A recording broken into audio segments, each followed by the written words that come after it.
Thanks for watching. Don't forget to like, comment, share and subscribe to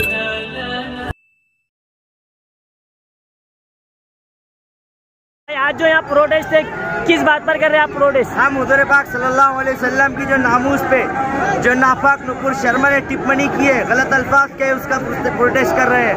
हम गुस्ताख नबी में एक लफ्ज़ भी, हम गुस्ताख नबी को इस मुल्क में रहने नहीं देंगे, उसे फांसी देना चाहिए।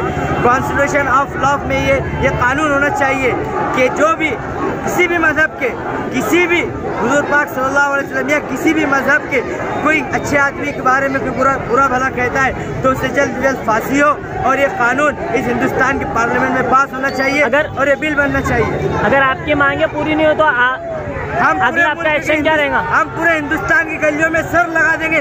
हम पूरे मुसलमान नहीं, सारी पूरी इस मुल्क की मिल्लत पूरी रोडों पर आ जाएंगी। हमारे रसूल सल्लल्लाहु अलैहि वसल्लम के नामूस में हम एक लफ्ज़ भी बर्दाश्त नहीं करेंगे।